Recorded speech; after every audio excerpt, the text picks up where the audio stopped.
तो दोस्तों, उड़ने की आशा के आज के 17 सितंबर के एपिसोड की शुरुआत होती है साइली से, जो कि परेश के सामने हाथ जोड़कर माफी मांगती है। उसका मानना होता है कि उसकी वजह से परेश को ठेस पहुंची है और वो अपने भाई की गलती की सजा खुद भुगतने को तैयार है।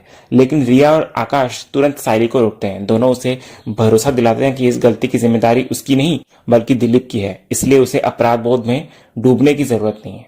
ये देखकर रेणुका तिलमिला उठती है। वो रिया और आकाश दोनों को ताना मारती है कि वे बार बार पक्ष बदलते क्यों रहते हैं। उसका गुस्सा इस बात पर होता है कि सबको साइली के आंसू दिखाई दे रहे हैं, लेकिन उसका दर्द कोई नहीं देख पा रहा। इधर रिया साफ कहती हुई नजर आती है कि गलती पूरी तरह दिलीप की है और साइली को दोष देना गलत है। लेकिन तभी रोशनी रिया पर ताना कसती है कि वो तो साइली का ऐसे पक्ष ले रही है जैसे दोनों के बीच अब कोई मतभेद ना हो। तो रिया शांति से जवाब देती है कि वो सच का साथ दे रही है, न कि साइली का। वो साफ कहती है कि उसके अपने सिद्धांत है, भले ही उसकी साइली से लड़ाई हुई हो, लेकिन सही बात पर चुप नहीं बैठ सकती वो। इसके जवाब में रिया रोशनी से सवाल करती है कि उसका तो साइली से कोई झगड़ा नहीं है, फिर वो उसके खिलाफ क्यों है। तो रोशनी तुरंत सफाई देती है कि उसका ऐसा कोई मतलब नहीं था।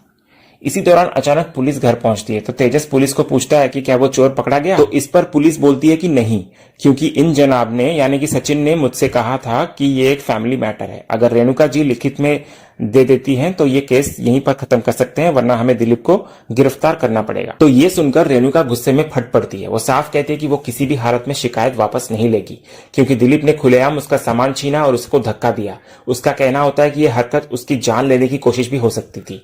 तभी साइली आंसुओं में डूबी हुई रेणुका से कहती है कि यह सब सच नहीं है, लेकिन रेणुका अड़ी रहती है और पुलिस से दिलीप को जेल भेजने की मांग करती है। इधर साइली हाथ जोड़कर माफी मांगती है और गिड़गिड़ाने लगती है कि उसका भाई छोटा है, गलती से यह सब कर बैठा। लेकिन रेणुका उसे चोर कह कहकर अपमानित करती रहती है। रोशनी भी साइली से कठोर शब्दों में कहती है कि अब रोने धोने से कुछ नहीं होने वाला, दिलीप को पहले ही सोचना चाहिए था ये सब करने से। इधर सचिन परेश को समझाता है कि दिलीप जवान लड़का है, जेल गया तो उसकी जिंदगी खराब हो जाएगी। वो कहता है कि दिलीप अपनी गलती मान चुका है और चोरी किया पैसा भी वापस लौटा चुका है। लेकिन परेश भावुक होकर कहता है कि मरने से पहले साइली के पिता ने उनकी जिम्मेदारी उसे सौंपी थी, तो अब उसे समझ नहीं आ रहा है कि वो दिलीप को कैसे बचाए। इधर आकाश भी रेणुका को समझाता है कि इतनी जल्दबाजी ना करे और दिलीप को एक मौका दिया जाए। लेकिन तेजस और रोशनी दोनों का मानना होता है कि ऐसे लोगों की सही जगह जेल में ही होती है। अगर उनको छोड़ दिया गया तो वो और बड़े अपराध करेंगे। इधर पुलिस साफ चेतावनी देती है कि अगर रेणुका शिकायत करेगी तो दिलीप को गिरफ्तार करना ही पड़ेगा। साथ ही पुलिस सचिन और साइली दोनों को कहती है कि दिलीप को छुपाने की कोशिश ना करे, वरना वे खुद आकर उसे पकड़ लेंगे। इतना कहकर पुलिस चली जाती है। इधर पुलिस के जाने के बाद तेजस फिर से रेणुका का समर्थन करता है और कहता है कि जब दिलीप ने बाइक चुराई थी तभी उसे जेल भेज देना चाहिए था। रोशनी भी सहमति जताती है। तो इस पर साइली तेजस और रोशनी की तरफ देखते हुए कहती है, वैसे भी किसी और की गलती की सजा किसी और को दिलवाना यहाँ कुछ लोगों को अच्छे से आता है। इधर रेणुका कटाक्ष करती है कि एक चोर ही दूसरे चोर का पक्ष ले सकता है और साइली को भी वो अपराधी कहती है। लेकिन साइली दृढ़ता से कहती है कि उसने अपने भाई को मां की तरह पाला है और वो उसे अपराधी नहीं बनने देगी। चाहे कुछ भी हो जाए वो हर हाल में उसे बचाएगी। इधर रेणुका इस पर कहती है कि अब तो अदालत ही फैसला करेगी और वहां दिलीप को सजा मिलना तय है।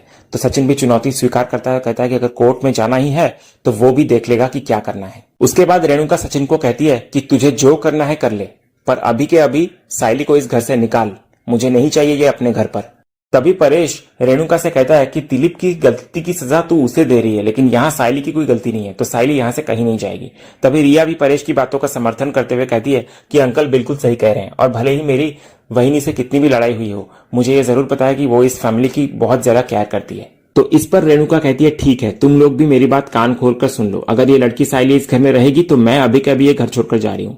तभी रोशनी रेणुका से कहती है, काकू आप गुस्से में ऐसा कोई डिसीजन मत लीजिए प्लीज। इधर आकाश भी बोलता है कि आई तू शांत हो जा, कोई जल्दबाजी मत कर। इधर तेजस भी रेणुका से कहता है कि आई तू घर छोड़कर नहीं जा सकती, तू इनकी वजह से क्यों जाएगी। लेकिन रेणुका किसी की नहीं सुनती और अंदर कमरे में चली जाती है। फिर उसके जाने के बाद सचिन परेश को कहता है कि बाबा तेरी बाइकों को जाकर समझा। तो परेश फिर रेणुका से बात करने चला जाता है और इधर साइली फूट फूट कर रोने लगती है, तो सचिन उसे संभालता हुआ नजर आता है। दूसरे सीन में रेणुका गुस्से में होती है और अपने कमरे में पैकिंग कर रही होती है। तभी परेश कमरे में आता है और उसे रोकने की कोशिश करता है। उसे कहता है वो कि इतनी जल्दी घर छोड़ने का फैसला लेना बेवकूफी है। लेकिन रेणुका का गुस्सा और आहत भावनाएं अब काबू से बाहर हो चुकी होती है। वो परेश पर आरोप लगाती है कि जब से साइली इस घर में आई है वो सिर्फ सचिन और साइली की सुनता है और उसकी खुद की बातों की कोई अहमियत नहीं रह गई। रेणुका ये भी कहती है कि साइली के परिवार वालों ने उसके साथ जो किया उसके बावजूद परेश उसी साइली का पक्ष ले रहा है। फिर आगे रेणुका कहती है, आज तुम्हें बताना ही पड़ेगा परेश कि तुम इस घर में किसके साथ रहना चाहते हो। तुम्हारे लिए मायने सबसे ज्यादा कौन रखता है, वो कल की आई साइली या तुम्हारी बीवी रेणुका। तो परेश साफ कहता है कि उसकी लड़ाई रेणुका या साइली से नहीं बल्कि सच और गलत से है। वो कहता है कि गलती चाहे जिसकी भी हो, वो गलत का साथ कभी नहीं दे सकता। तो ये सुनकर रेणुका टूट जाती है और कहती है कि अब उसे साफ जवाब मिल गया। परेश के लिए सिर्फ और सिर्फ साइली ही मायने रखती है, ना कि उसका साथ, और इसी वजह से वो घर छोड़ने का फैसला लेती है। फिर रेणुका जैसे ही बाहर निकलती है, तेजस उसे रोकने की कोशिश करता है और कहता है कि अगर वो जाएगी तो वो और रोशनी भी उसके साथ जाएंगे, लेकिन रेणुका इस पर तेजस को मना करती है कि वो वहीं पर रहे। फिर रेणुका आगे कहती है कि जब उसके शब्दों की कदर ही इस घर में नहीं है तो यहां रुककर उसका स्वाभिमान और ज्यादा आहत होगा।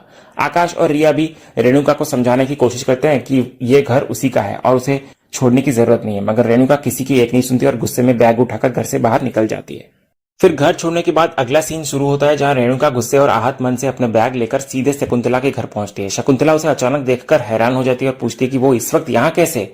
फिर रेणुका के हाथ में बैग देखकर शकुंतला पहले हल्के मजाक में पूछती है कि शायद इसमें बच्चों के डांस के कपड़े होंगे, लेकिन रेणुका कहती है कि ये उसके अपने कपड़े हैं क्योंकि वो अपना घर छोड़कर यहाँ आ गई है। शकुंतला बात को हल्का करने के अंदाज में मजाक करती है कि रेणुका तो बिल्कुल वैसे ही आई है जैसे कोई नई नवेली दुल्हन अपने ससुराल से झगड़कर मायके आई हो। लेकिन रेणुका गंभीर होकर कहती है कि उसके पास और कोई रास्ता नहीं था।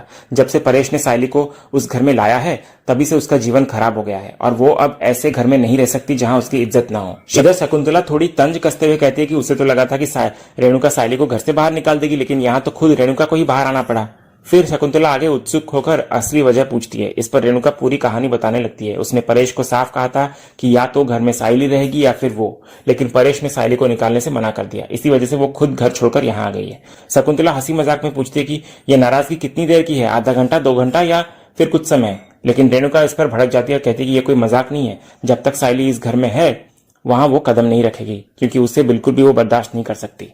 अगले सीन में दिखाया जाता है कि सचिन और साइली दोनों तेजस और रोशनी के कमरे में आते हैं। तेजस उन्हें देखकर तुरंत ताना मारता है और कहता है कि अब उसकी बारी है इस कमरे में रहने की, इसलिए दोनों अपना सामान समेटकर बाहर निकल जाएं। रोशनी तभी तेजस को कहती है कि कम से कम उन्हें शांति से सामान लेने तो दो, ऐसी बातें मत करो। लेकिन तेजस वहीं ताना मारते हुए कहता है कि अब ये घर सुरक्षित नहीं रहा, इसलिए अपनी ज्वेलरी को संभाल कर रखो बाबू। इधर सचिन तेजस की बातों से भड़क उठता है और साइली से कहता है कि चल जल्दी साइली यहाँ से, वरना इस खजूर का मैं क्या कर देगा मुझे पता नहीं। तभी रोशनी साइली को ताना मारते हुए कहती है, साइली तुम तो दिन भर आज्ञाकारी बहू बनने का नाटक करती फिरती हो, और अगर अभी काकू तुम्हारी वजह से घर छोड़कर चली गई तो तुमने कुछ भी नहीं कहा। इधर ये सुनकर तेजस भी नौटंकी करता हुआ रोने की नाटक करता है और कहता है कि उसकी मां को घर छोड़कर जाना पड़ा और इसकी वजह सिर्फ और सचिन और साइली है। सचिन गुस्से में पलटकर जवाब देने लगता है कि रेणुका को ड्रामा करने का शौक है, इसलिए वो खुद घर छोड़कर चली गई और अब तेजस भी वही करने लगा है, तो बेहतर होगा कि वो भी घर से बाहर निकल जाए। इस पर तेजस और भी आग बबूला हो जाता है और कहता है कि सचिन और साइली इस घर पर कब्जा करना चाहते हैं, लेकिन वो ऐसा होने नहीं देगा। आई भले ही चली गई हो, लेकिन अब घर की जिम्मेदारी वो खुद उठाएगा। ये कहते हुए तेजस सचिन और साइली का बिस्तर और सामान उनके सामने उनके मुंह पर फेंक देता है और उन्हें बाहर निकालने की कोशिश करता है। सचिन गुस्से में तेजस की ओर बढ़ता है, लेकिन साइली बीच में आकर उसे रोक लेती है और दोनों चुपचाप कमरे से बाहर चले जाते हैं। इधर दूसरी तरफ सीन शिफ्ट होता है शकुंतला और रेणुका की बातचीत पर। शकुंतला हैरानी से रेणुका को पूछती है कि क्या रेणुका सचमुच साइली के घर गई थी। तो रेणुका गुस्से में कहती है कि हाँ वो गई थी और जाकर उसने दिलीप को जमकर पीटा, यहाँ तक कि पुलिस कंप्लेंट भी कर दी। तो शकुंतला रेणुका को समझाती कि इतना कठोर कदम उठाना ठीक नहीं था, उसे शांत दिमाग से काम लेना चाहिए था। तो इस पर रेणुका अपनी बात पर अड़ी रहती है और कहती है कि दिलीप ने उसका पर्स चुराया था, ऐसे में वो कैसे शांत रहती। रेणुका आगे कहती है कि सचिन और साइली इतना सब कुछ हो जाने के बाद भी दिलीप का साथ दे रहे हैं, जबकि उसे ये बिल्कुल भी मंजूर नहीं। शकुंतला रेणुका को दोबारा समझाने की कोशिश करती है कि सचिन और साइली गलत का साथ कभी नहीं देते, लेकिन रेणुका अपनी ही जिद पर डटी रहती है और कहती है कि अगर रिया और रोशनी जैसे बड़े घर की लड़कियों के घर वालों को पता चल गया कि उसने एक चोर की बहन को घर में जगह दी है तो वे क्या सोचेंगे। इसलिए साइली को घर से बाहर निकालने का यही सही तरीका है। तभी शकुंतला आगे रेणुका को समझाती है कि रोशनी को तो उसने खुद घर में लाया था और रिया को आकाश ने चुना, लेकिन इन दोनों की अमीरी के बावजूद साइली जैसी सरल और सच्चे दिल की बहू मिलना बहुत नसीब की बात है। तो इस पर रेणुका भड़क उठती है और कहती है कि साइली कोई मासूम नहीं बल्कि चालाक है, जो मीठी मीठी बातें और आंसुओं का इस्तेमाल करके सबको अपनी तरफ कर लेती है। इधर शकुंतला यहाँ अपनी सच्चाई बताने लगती है। वो कहती है कि पहले उसे भी मॉडर्न और अमीर बहू चाहिए थी, लेकिन उसी सोच की वजह से वो अपने बेटे से दूर हो गई। फिर वो आगे रेणुका को चेतावनी देती है कि अगर एक दिन रोशनी और रिया भी रेणुका के साथ ऐसा ही करेंगी। वो साफ कहती हुई नजर आती है कि आज के समय में साइली जैसी बहुएं ही घर को जोड़कर रख सकती है। तो रेणुका ये सुनकर गुस्से में शकुंतला को कहती है कि उसे भाषण नहीं सुनना है उसका, ना ही उसे कोई सलाह मशवरा चाहिए। लेकिन शकुंतला बड़ी नरमी से कहती है कि वो उसे सलाह नहीं दे रही, बस एक अनुभव साझा कर रही है। साथ ही वो ये भी कहती है कि दिलीप की गलती के लिए साइली को सजा देना बिल्कुल भी सही नहीं है। दूसरे सीन में हम देखते हैं कि सचिन और साइली आपस में बात कर रहे होते हैं। साइली परेशान है कि उन्हें काकू यानी रेणुका के साथ ऐसा नहीं करना चाहिए था और अब उन्हें किसी भी तरह घर वापस लाना होगा। उसी वक्त उनकी नजर परेश पे पड़ती है, जो बेहद दुखी होकर हॉल में बैठा हुआ होता है। सचिन और साइली तुरंत उनके पास जाते हैं। साइली शर्मिंदगी जताने लगती है कि उसके भाई की वजह से इतना बड़ा तमाशा हुआ और परिवार को शर्मिंदगी झेलनी पड़ी। सचिन भी दिल खोलकर परेश से कहता है कि दिलीप असल में बुरा इंसान नहीं है, वो गलती कर चुका है लेकिन सुधरना चाहता है। इतना ही नहीं, सचिन आगे कहता है कि आज दिलीप ने अपनी जान देने की कोशिश कर ली थी, लेकिन वक्त रहते सबने उसे बचा लिया। परेश का दर्द यहां सामने आता है। वो सचिन से कहता है कि उसे ये सारी बातें पहले ही बता देनी चाहिए थी, क्योंकि सचिन बार बार वही गलती करता है और इसका नतीजा हमेशा परिवार को भुगतना पड़ता है। इसके बाद परेश अपने मन का बोझ खोलता है। वो मानता है कि साइली के पिता के किए गए वादे को वो नहीं निभा पाया। आज पहली बार शादी के इतने सालों बाद रेणुका ने घर छोड़ा और वो बेबस होकर देखता रह गया। इधर सचिन ये सुनकर भावुक होकर परेश से कहता है कि अगर परेश चाहे तो वो और साइली घर छोड़कर चले जाएंगे, ताकि परेश रेणुका को मनाकर घर ले आए। लेकिन परेश उन्हें ऐसा करने से रोकता है और कहता है कि इसकी जरूरत नहीं है, पहले रेणुका का गुस्सा ठंडा हो जाने दो, फिर वो कुछ रास्ता निकालेगा। इतना कहकर परेश चला जाता है और साइली इधर रोते हुए सचिन से कहती है कि शायद उसे घर वापस नहीं आना चाहिए था, क्योंकि उसकी वजह से इतना सब कुछ हो रहा है। लेकिन सचिन उसे समझाता है कि उसकी कोई गलती नहीं है इसमें, बल्कि उसकी मौजूदगी से सच सामने आया, वरना परेश सिर्फ रेणुका की सुनी सुनाई बातों पर भरोसा कर लेता। दूसरे सीन की शुरुआत तेजस और रोशनी के सीन से होती है। कमरे में तेजस के बिस्तर पर हर तरफ नोट बिखरे पड़े हुए होते हैं। तेजस खुद को राजा और रोशनी को रानी समझते हुए पैसों का जलवा दिखा रहा होता है। वो रोशनी को शॉपिंग और खर्च के लिए खुली छूट देता है और इस नए सपने में खो जाता है। रोशनी भी उसकी तारीफ करती है और कहती है कि उसे हमेशा से यकीन था कि तेजस कुछ बड़ा कर देगा। तेजस गर्व से कहता है कि उसकी माँ और रोशनी ही उसकी असली ताकत है, लेकिन अफसोस है कि उसकी माँ घर छोड़कर चली गई है। वो कसम खाता है कि सुबह सबसे पहले वो रेणुका को वापस लेकर आएगा और सचिन साइली को घर से निकाल बाहर करेगा। इसके बाद तेजस कल्पना करता है कि अगर उसे और डील मिलती रही तो वे देशमुख हाउस से निकलकर देशमुख पैलेस में रहने लगेंगे। रोशनी उसे सपनों को थोड़ा बचाकर रखने की सलाह देती है और सोने के लिए कहती है। तेजस कहता है कि वो पैसे गिनकर ही सोएगा और आखिरकार उन्हीं पैसों पर लेटकर नींद में डूब जाता है। लेकिन अचानक सच सामने आता है, ये सब तेजस का एक सपना होता है। वो घबराकर उठता है और नोटों को ढूंढने लगता है। तभी उसका फोन बजता है और फोन तावड़े का होता है। तावड़े तेजस को धमकाता है और बाहर बुलाता है। फिर आगे हम देखते हैं तेजस बाहर आता है और देखता है कि तावड़े कसरत कर रहा होता है। तावड़े उसे याद दिलाता है कि उसके पास पैसे लौटाने के लिए सिर्फ 2 दिन बचे हैं। वो मजाक उड़ाते हुए कहता है कि अब उनकी कंपनी ने डिसाइड किया है कि जो बकाया नहीं चुकाएगा उसे सबके सामने अपमानित किया जाएगा। तावड़े तेजस से उसके कपड़े तक उतरवा देता है और कुछ पर्ची दिखाता है जिसमें लिखा होता है कि गली गली में शोर है और तेजस देशमुख चोर है। फिर इतना कहकर तावड़े उन पर्चियों को हवा में फेंक देता है और तेजस को मजबूर करता है कि वो 30 सेकंड में ये सब कुछ उठाए। तो तेजस बेबस होकर मुर्गे की तरह उछल उछल कर पर्चियां इकट्ठा करता है। अपमानित और थका हारा तेजस समझ जाता है कि तावड़े के हाथ से बचना आसान नहीं है। लेकिन जैसे ही वो पूरी तरह टूटता है उसे एहसास होता है कि ये भी एक सपना ही था। हाँफते हुए वो सोचता है कि अगर उसने जल्दी कुछ हल नहीं निकाला तो ये सपना कभी भी हकीकत बन सकता है। दूसरे सीन में हम देखते हैं कि रात का सीन होता है जहां सचिन और साइली सो रहे होते हैं, लेकिन साइली रो रही होती है, आंखों में आंसू लिए। तो उसका रोना सुनकर सचिन की नींद खुल जाती है। वो तुरंत चिंतित होकर साइली को पास खींच लेता है और उसे समझाने की कोशिश करता है। साइली का दर्द अब उससे छुपा नहीं रह पाता। वो टूटे हुए दिल से कहती है कि घर में जो घटनाएं हुई हैं उसका बोझ अब उससे सहा नहीं जा रहा। खासकर काकू का घर छोड़कर जाना उसे सबसे ज्यादा चोट दे रहा है। उसे लगता है कि सारी गलती उसी की वजह से हो रही है। तभी सचिन इस पर कहता है कि तेरे को और मेरे को दोनों को मालूम है कि बाबा की बाई को तेरे को पसंद नहीं करती। अभी तो उसको अच्छा मौका मिल गया था और एक ठोस वजह भी मिल गया था कि तेरे ऊपर सब कुछ डालकर तेरे को इस घर से बाहर निकाल दे। तभी तो वो अंत तक कोई कसर नहीं छोड़ी और लगी रही, और फिर जब उसकी बात नहीं बनी तो कल्टी मार ली। इसलिए तेरा इसमें कोई गलती नहीं है। लेकिन साइली का दर्द यहीं खत्म नहीं होता। उसकी सबसे बड़ी तकलीफ ये होती है कि गरीब घर से आने के कारण उसे बार बार नीचा दिखाया जाता है। वो मानती है कि चाहे जितनी वो कोशिश कर ले, काकू उसे कभी इस घर की बहू नहीं मानेंगी। आज तो हद हो गई जब काकू ने इतनी नफरत दिखाकर उसे और उसके परिवार को छोटा महसूस करा दिया। यही नहीं, काकू के जाने से काका का दुख भी साइली देख चुकी है। वो जानती है कि काका हमेशा साइली का साथ देते हैं, मगर इस बार उनके चेहरे पर बेबसी और निराशा साफ झलक रही थी। यही बात साइली के दिल पर भारी पड़ रही होती है।